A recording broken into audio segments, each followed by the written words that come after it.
vidéo de Science à la maison. Nous vous rappelons que vous pouvez faire ces petites expériences à la maison, mais accompagné d'un adulte.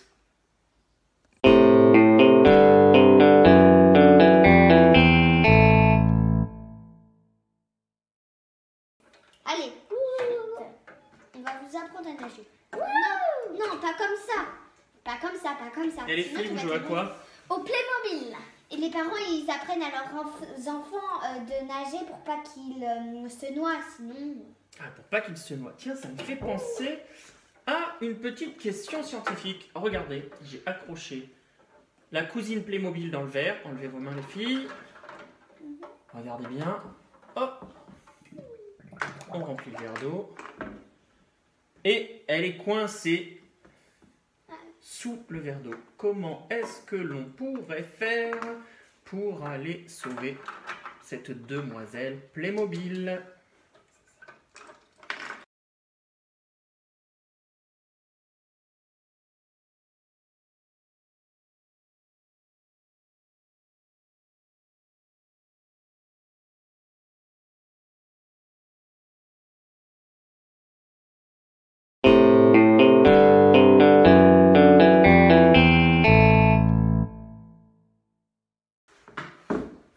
Célia, tu veux nous aider à sauver le Playmobil?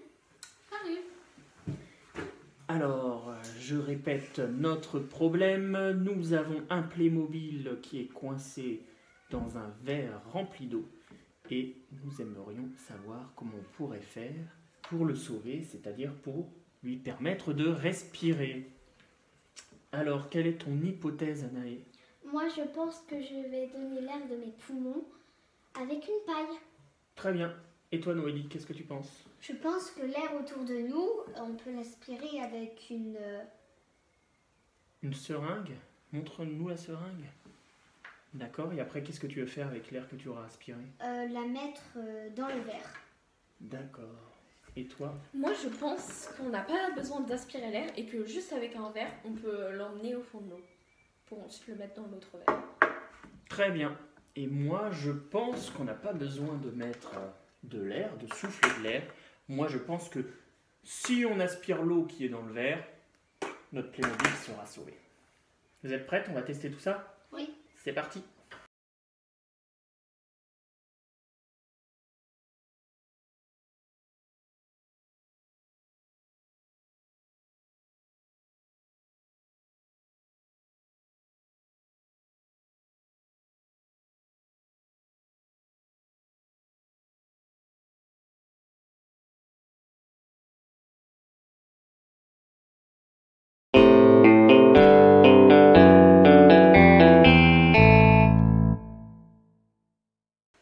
Alors, Anaë, ton hypothèse, c'était que l'on pouvait souffler de l'air dans le verre. On va voir si ça fonctionne et si ça permet bien de chasser l'eau.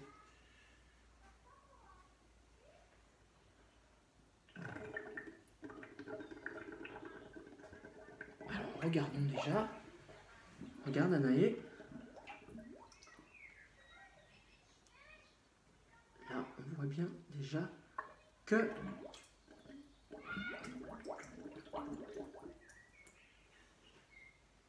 l'eau est descendue et que tu as bien mis de l'air dans tout le verre.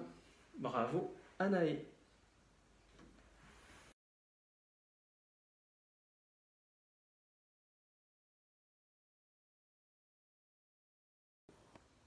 Vas-y.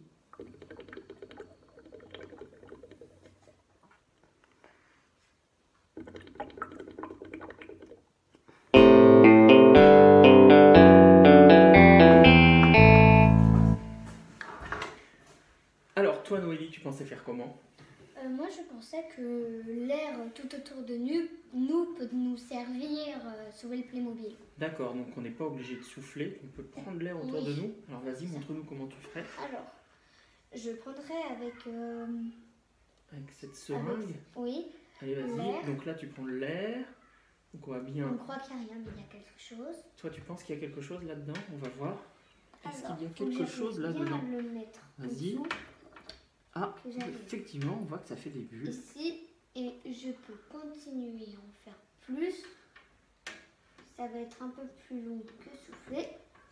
Mais moi, ça Ah, souffle. mais là, regarde déjà, on voit que Madame Playmobil n'a plus la tête sous l'eau. Ouais, mais si on veut qu'elle puisse un peu bouger.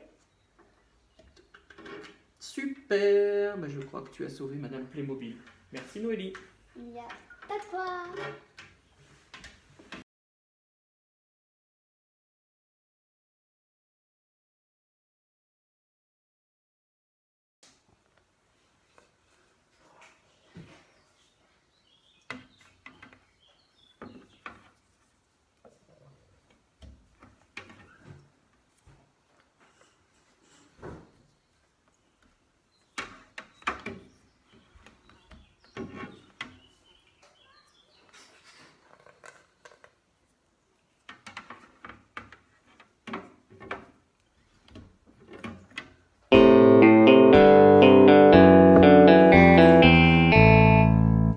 Alors Célia, comment tu pensais faire pour sauver notre ami Playmobil?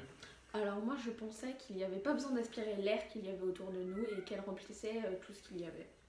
D'accord, Par exemple, là, le verre il n'est pas vide mais rempli d'air. d'accord. Comment tu ferais alors? Vas-y, montre-nous. Alors, Effectivement, il semble y avoir quelque chose dans ce verre.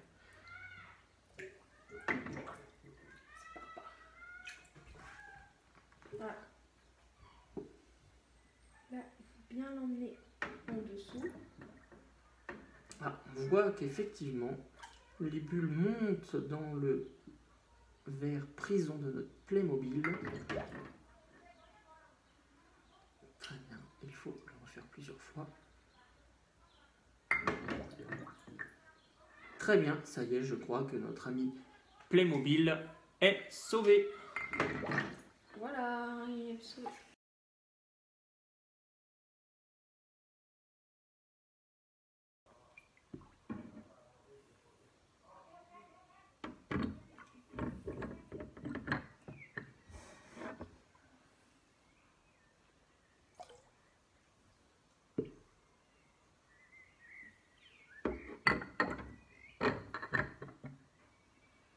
Et on voit bien que le niveau de l'eau descend à chaque fois que l'on rajoute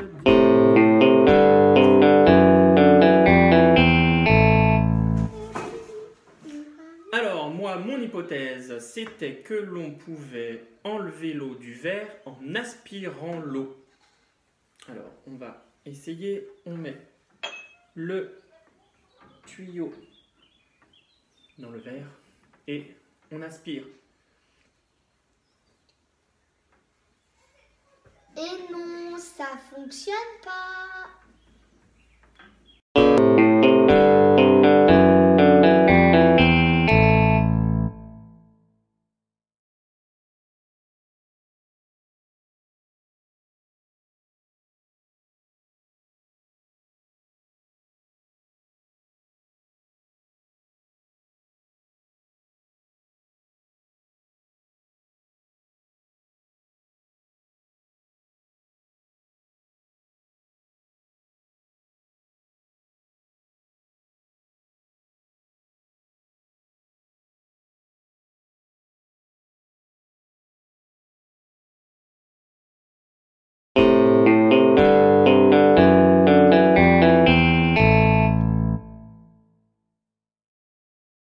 Grâce à Anaë, nous avons vu qu'il était possible de souffler l'air contenu dans nos poumons dans un verre.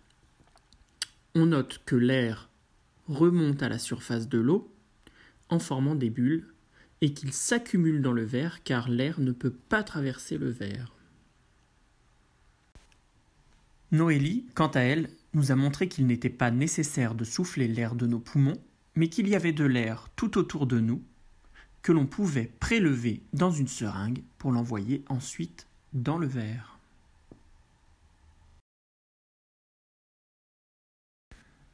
Arrêtons-nous pour faire quelques petites remarques sur l'air.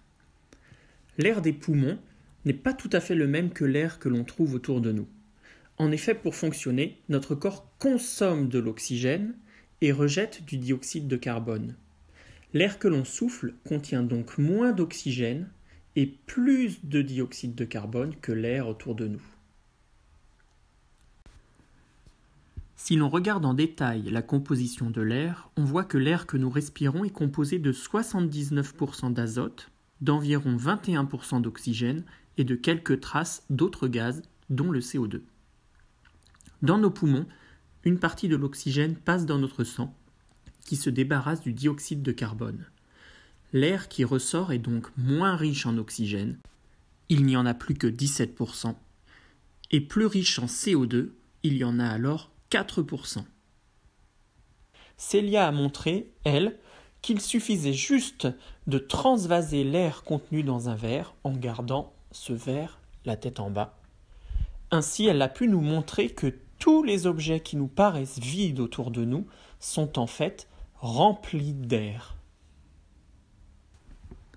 Enfin, même si elle n'a pas fonctionné, l'expérience de Vincent nous permet de tirer une conclusion.